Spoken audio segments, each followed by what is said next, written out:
Welcome back, students. Now in this tutorial we will learn about how we can add new columns based on the existing columns that are present in our data set. So in this specific tutorial we will add a categorical column based on this total transaction count column.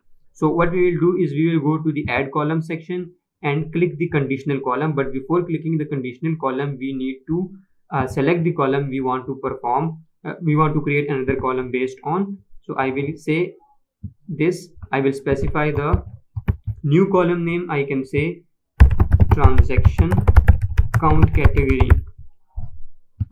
Now I need to select the column based on which I want to create this new column. I have this total transaction count. I will say if the total transaction count is greater than for example 30, or I can say if the total transaction count is less than 30, I will say the transaction count is average. I will add another clause, else if again total transaction count is less than 50, I will say it's good. Else if the value is above 50, then I will say it is excellent. And if I click OK, you can see a new column is added with the values of average, excellent and good based on the existing column of total transaction count.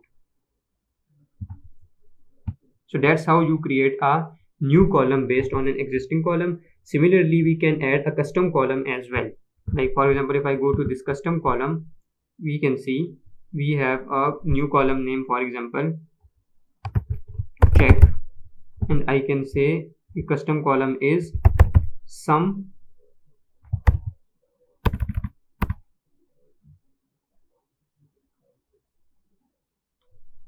available columns.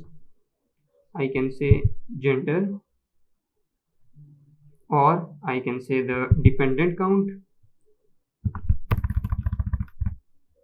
plus the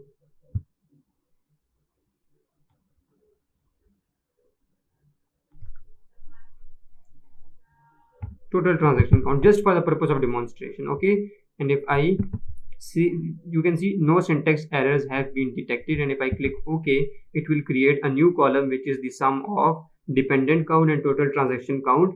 Even though it doesn't make any sense, but just for the purpose of demonstration we have created this new column based on a formula. So this check column is created based on a formula, whereas this transaction count category column is created based on the condition of an existing column. So that's all for this video. See you in the next section.